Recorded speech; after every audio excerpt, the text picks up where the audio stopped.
much for inviting me. Well, if some of you don't know, David and I met because last November we were producing a school fair called the Great International Education and Schools Fair. And this was my invention because I thought, here we are in this midst of this pandemic. I know all about the wonderful things that schools are doing. And I also know that there are parents misplaced, they're waiting to be repatriated, or they're wanting to go on to their next assignment, and they don't know that there are school places available. And I thought, well, as it's the admission season, let's see if we can try and match some schools with displaced people. And also, I've also followed the admission cycle and realised what a wealth of knowledge and sharing there is during that time, which parents can hoover up. But very often relocating families miss out on that, and the employers don't get to share in that. So that was the idea behind the schools fair. So my background was I was in international publishing and HR publishing a long time ago, and then I relocated up to Aberdeen, and it was the time of the North Sea oil industry consolidating in Aberdeen, and I got to meet this wonderful group of people who were very international and had this wider perception of what was going on in the world, and it was all very exciting. And I was much younger then, and I got on and did some desktop publishing, was providing oil companies with background information and helping their employees to move and settle successfully. And from there I grew a business, and then came back to England, and I'm based in Kent now. And we are based out of a glorious location near Tunbridge Wells, next to Scotney Castle, which is a National Trust property. And from here, we have a global picture, which is hard to imagine, but the wonders of technology. So Relocate Global, I established a magazine about 15 years ago, and that was the same idea as I was finding in Scotland, that people were looking for innovation and wanting to understand what was going on in organisations to find solutions. So I thought, well, I can match up the great work that's going on in HR and leadership teams with what's happening around the world. So it grew from there, basically. And now we have a website which, believe it or not, is reaching, at last count, 730,000 page views in a year. And during the month of the school fair, we got an extra 15,000 unique users. So that pushed us up to 61,000 unique users in that month. So there is an appetite for what's going on in the international world and how you support and manage global people. And families in particular will not move if they can't find a good school to support their children. So that's the sort of background.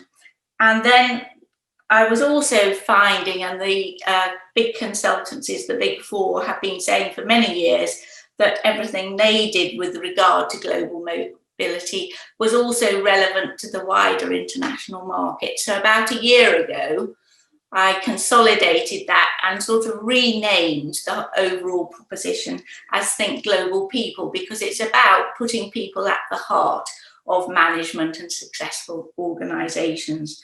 And schools and learning is very much a part of that. So I'll provide some documents which David can pass on if you want, but we've got a model which shows how we're very much local, regional and global. And that's what organisations are like today. And I think COVID has proved that the local is very important and the bespoke, but so is regional and global markets.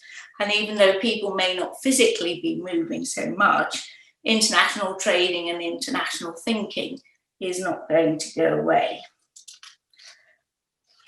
And then I also have, I think you alluded to it then, I think we have a unique position of being able to look from a viewpoint at how things connect together. So instead of, I used to describe it as a helicopter vision, but then someone referred me to dragonflies, and I think it's very much more that sort of 360 total picture. And I think if you're interested in getting involved with our sort of community, you can dip in and out to this total picture of what's going on in the world in different regions, in different locations, and across industry sectors at any one time. So there are ups and downs, and can learn from what's going on in different areas. I'm just going to have a sip of water.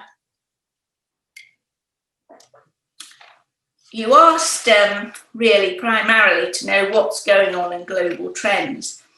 So it's the time of year when you get quite a lot of reports and things in. If you go onto our website, which is relocateglobal.com, there's loads of information on there, and you can dip in and out, and it's all free.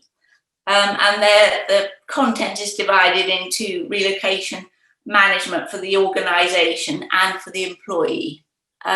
So there's lots of background. And there's also a set of fact sheets called the Global Mobility Toolkit. And again, you can download those, and that'll give you the background of what a lot of global mobility and HR directors are dealing with on a daily basis, and what's their guiding principles for what they do. And there are quite a few on families where the schooling is part of that. But just to bring you up to date with what people have said in recent questionnaires and surveys, I'm just going to read a quick summary. And this actually arrived the day David got in touch and said, would I do something? So there's one of the Global Mobility Professionals Associations, probably similar to your group, but for global mobility. We're putting out a new survey to try and capture the changes since COVID. And this sort of summarises how they see it. Global mobility teams in multinational companies are between a rock and a hard place.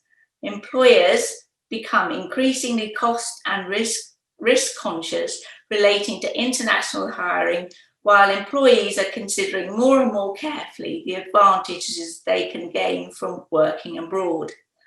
The onset of COVID-19 is likely to have heightened the sensitivity of key global talent to the downsides of working abroad, while fewer real global opportunities might be available.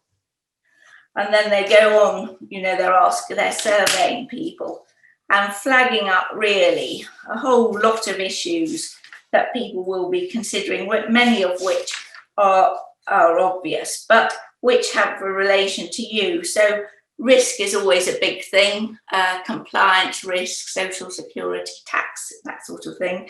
So security risk to oneself, partner and child, including crime and violence, health risk, so obviously that's a huge one now with COVID, compliance risk, which we were talking about, visas and work permits, and institutional discrimination, gender, sex, race and sexual orientation. So those are the sorts of things that companies are thinking about and assessing all the time, and in particular global mobility specialists. Money, that's a big thing, and the questions were ranging from salary increase, is it likely to go up 1 to 25%, right up to 76 to 100%. And then rest and recuperation allowances, were they going to go up? Personal development, what are people looking for? Compliance issues, and in barriers to engagement. But for some of you who may not know the ins and outs of why people go on an assignment, I mean, and they'll switch, and the emphasis it will be affected obviously by COVID and by the changes in different industry sectors. But there's obviously opportunities for individuals and their professional development. So how important is international business experience or international roles? How important are they to continue to be? knowledge transfer and learning driven by globally mobile individuals, innovation driven by globally mobile individuals. And again, these are the sorts of things similar for when you're recruiting teachers into your organisation or your management team. Financial reward and developmental opportunities while working abroad, and career progression. And also, and this is one which has always been an old chestnut in global mobility terms, is an attractive job after returning on a global assignment. So that was the sort of inside view looking at the results, and they'll probably be out. That organisation will do their report in the summer sometime.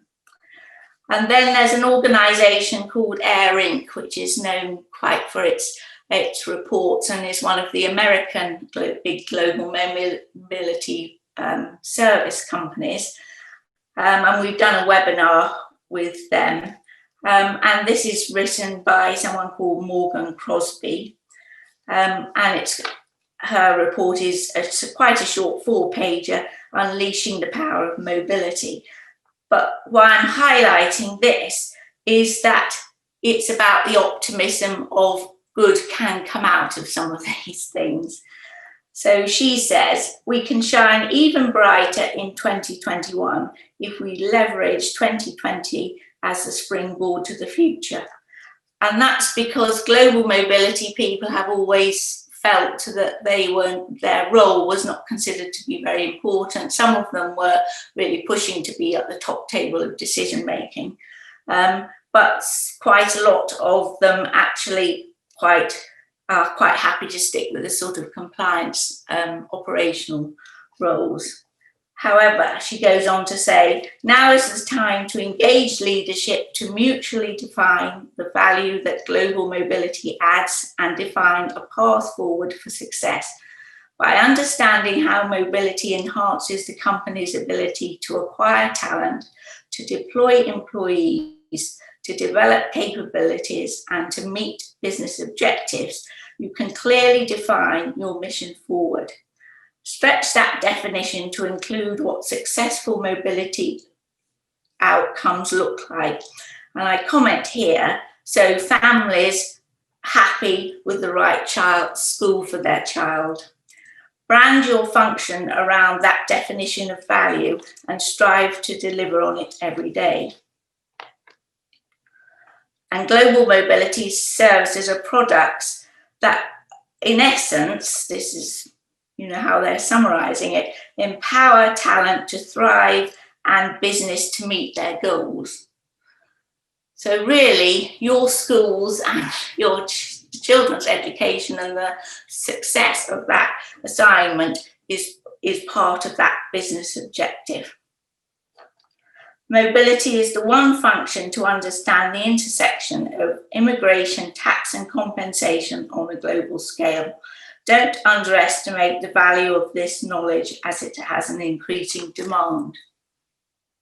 And then also KPMG had the same viewpoint, and we had Louise Warby, who's Global Mobility Lead of KPMG International, on a webinar with us at the end of the year. As the so-called war for talent has played out, those of us working in the global mobility sector have been asked to consider what millennials truly want from an international employer, and the playing field of talent has evolved. So that was the big thing. Shortage of talent was the big thing before COVID. With COVID-19 presenting the biggest challenge to how we live and work for a generation, this is an opportunity to adapt our approach and think differently. While no one in global mobility could have envisaged or been prepared for a challenge of this scale, the changes to our industry and operations over the last 3 to 5 years ideally position us to utilise the lessons we have learned and allow us to plan for the new reality post-COVID-19, becoming a strategic partner at last. So in other words, the global mobility people, those who are ambitious, are really seeing that their time is right. They proved themselves during the COVID situation and now have influence and want to support businesses going forward and regrowing their organisations. And I think the big thing for you as schools to get out of this is the fact that engagement with employees is really important. And that had been a growing trend, this shift away from considering family support to be family support, employee support, to be really important to an organisation to ensure that it grows and that the individual talent flourishes, and that with the background of talent shortages. So with families and often more senior people with families, it's even more critical that schools support that engagement offering. So I just came up with a few bullet points of how I thought you might come up with some opportunities. So just back on the assignments though, I think most of you may know short, long-term assignments. I think the short-term assignments are normally 3 to 12 months and the longer ones over 12 months. And then increasingly in particular outside of Europe and the US, local plus terms and conditions, particularly in Asia. So this is where persuading families to accept different terms and conditions. This is where the schooling again might be something that organisations would consider as being a very good incentive as a support of education to persuade people to take up local terms. You probably know about the devolved responsibility and the different layers in global mobility. It can tend to be quite complex with lots of different people working in the structure. And relocation management companies have evolved over time.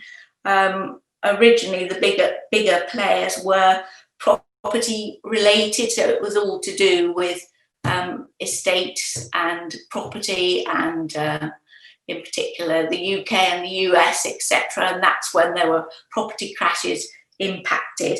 But as it's become more sophisticated and grown, then smaller companies have been acquired, and the big removals organisations have got involved and given that global network and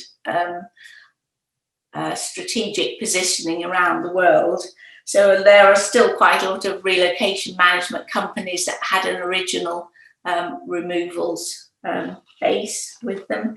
But now the relocation management, there's been a lot of takeovers and mergers, and those that are surviving and thriving quite often are taking a consultancy role to the level of, really some of them wanting to take on the big four, for example, the PwC, ZY, etc., and their mobility offering.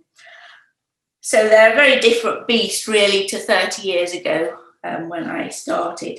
But the people that you may have looking after families or introducing families to your school are very often destination service providers who you all know as relocation consultants, and they may work for a number of different relocation management companies. And so how much influence you get and how much interaction you get to the employer is probably less and less, is more and more limited, because there are these different layers in between, unless you understand how it all works. And ensuring that people like the relocation consultants or the destination service providers really understand your individual school's USPs and its brand and its ethos, and not to mention your dates and criteria, you know, they are a strong influence for you. But then again, companies are using more and more technology where parents and families are using these global mobility platforms, which are also used by the employers, the relocation professionals, etc. So one could argue that there's even less personal support for individuals. However, a lot, because I've said about this emphasis on employee engagement, a lot of these platforms are now building employee engagement areas into them. So it's a bit of a mixed message. I mean, technology is useful and important, but it's another layer between you and the client and the person, the family and the school. So I think that is, unless there's anything more you want to sort of say about the global mobility areas. So I just flag up shortly just a few areas where I thought there might be opportunities. And I did have a look at your blogs, David, and two in particular, your leadership one, which I enjoyed, and also the other one where you were teasing out the value of an international education. And I think, you know, there are things there that fit with what we're trying to do with the school fair. So along the side of opportunities, Brexit is done. So for some of you not, that has opportunities of, you know, people coming.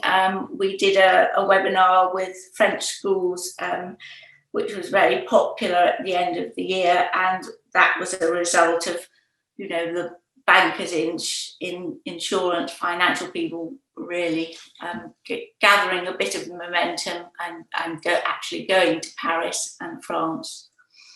So there will obviously be all the European countries where US and UK and other countries will be looking for a base in another European country, and there is this reluctance around languages, as you know.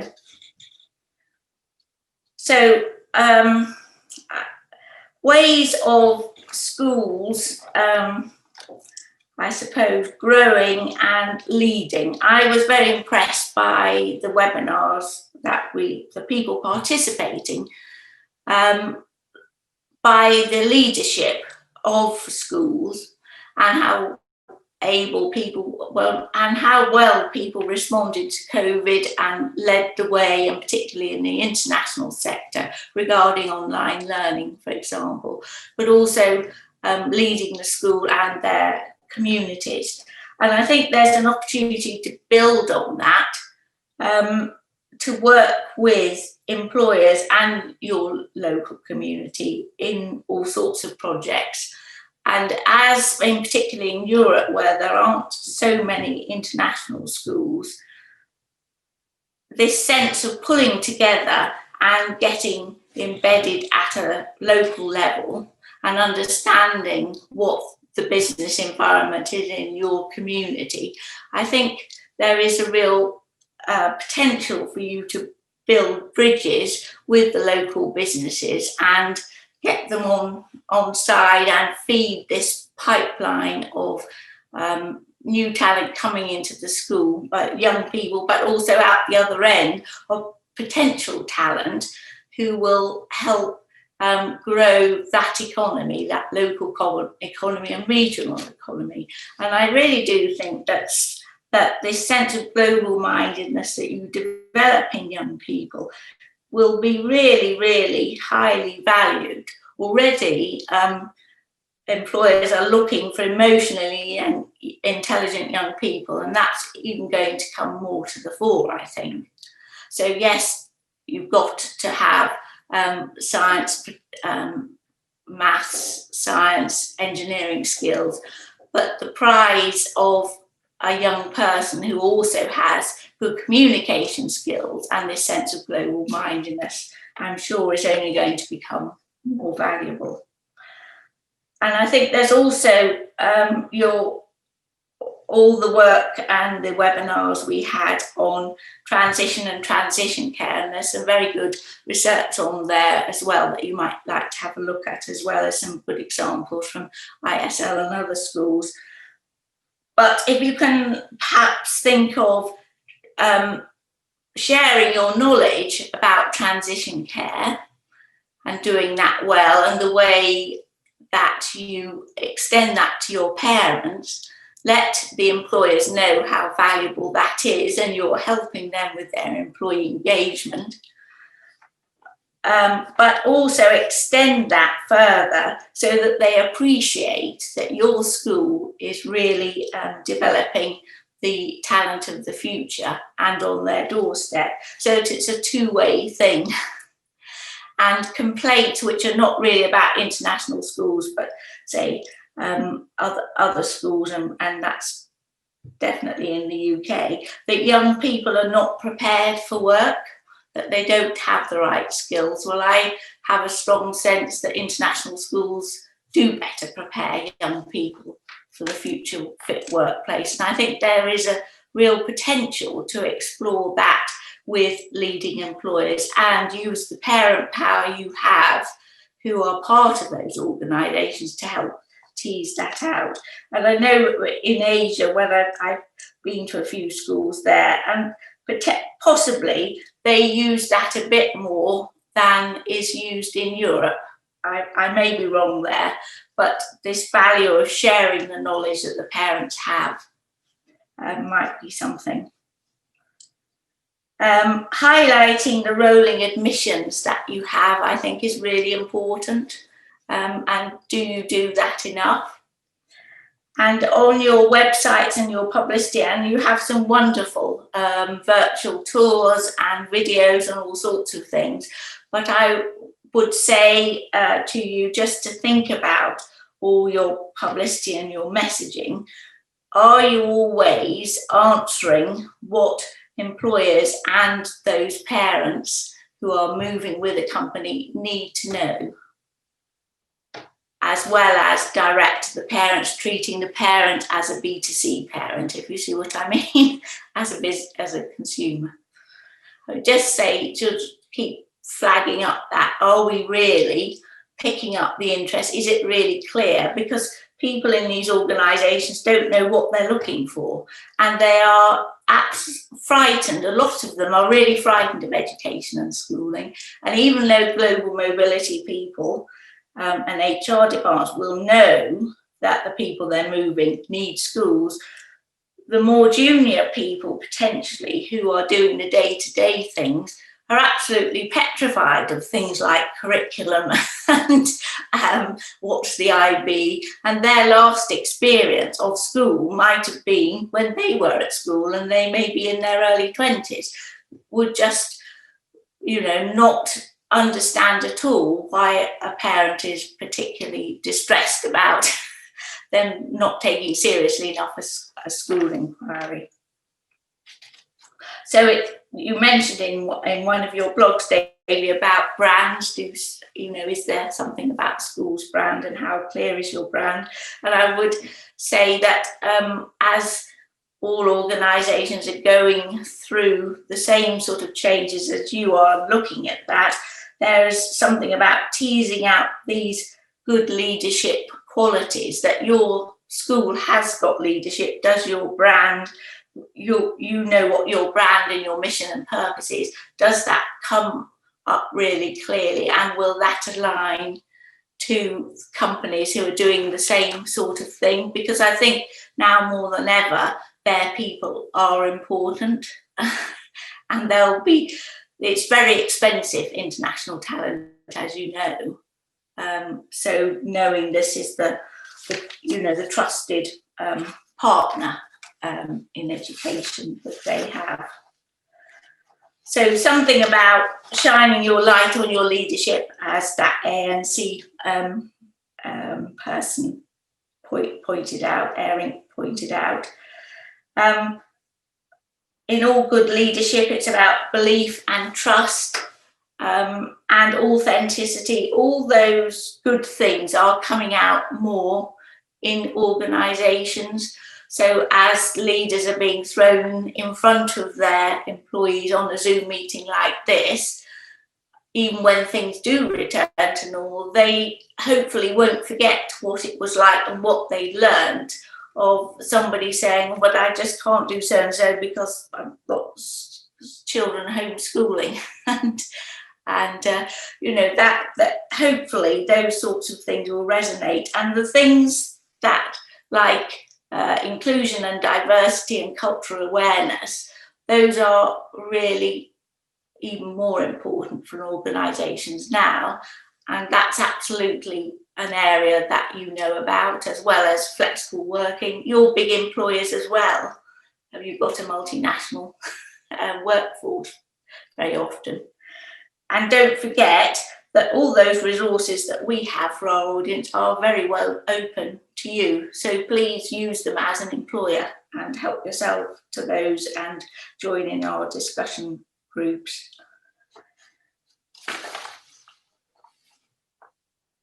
I think there is something about the pace and drive that schools seem to have, and in particular international schools, and the very few opportunities I've had to visit them, there is an energy about, seems to be an energy about international schools, and very much a feel.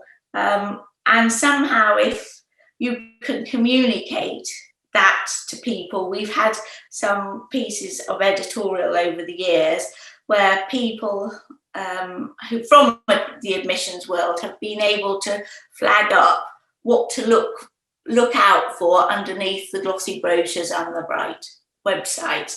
So I would encourage all of you, to, if you want to write things for us, that sort of sharing that can be put across the general market is for parents and for employers to read, so that they can understand what it is. That is this the right school for their child?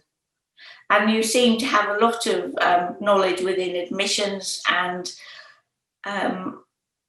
I think, yes, that comes across. So make sure that the people you're dealing with also appreciate that, and it's accessible. Because I think in the past, and it's always the case with success, or can be,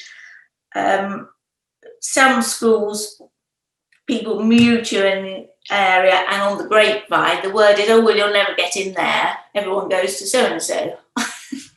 And of course things change, and you might get people who are all your people giving the right messaging. Well, it seems to be that in the COVID era, I've found how helpful people have been, that they'll really know what's going on in the school and put you in touch. So that's another thing, is the messaging, and is everybody communicating? Well, welcome back, and so sorry to be the grim reaper of the breakout groups pulling you back.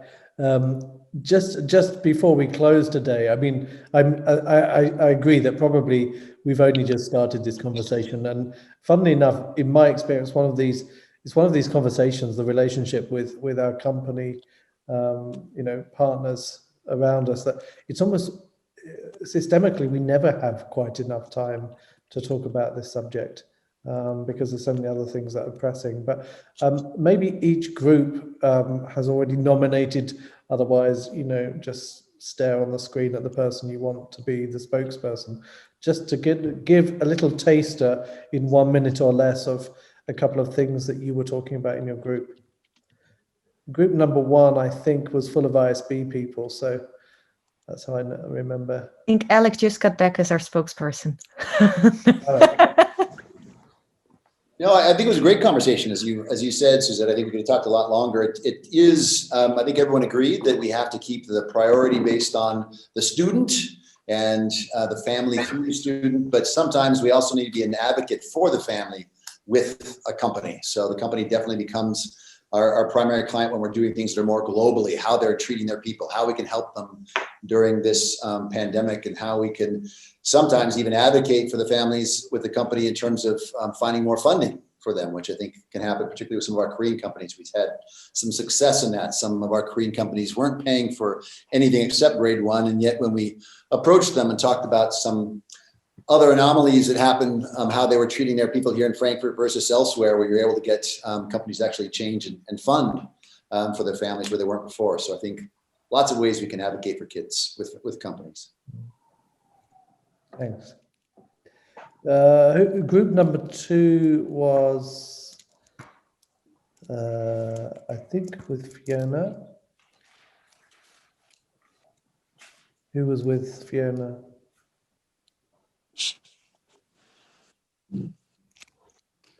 I know some of you were in a breakout group with Fiona. Killian was great. Killian, go for it. You were very articulate. I was just going to nominate you, Nancy. I think we were talking more about perceived relocation trends at our individual schools, and when we might, some of our schools have already witnessed an impact on enrollment, and others are anticipating an impact in the next couple of years. And Fiona kind of corroborated the fact that companies are rethinking how they're going to deploy employees around the world. First of all, now that a lot of meetings can take place online, and the need to relocate may not be as great. And also just to cut company costs, to have shorter assignments that don't relocate the whole family. So that'll depend on each school and what kind of professional sectors are most represented at those schools. Thanks, Killian. Group 3, I think, was Ewan was in that group.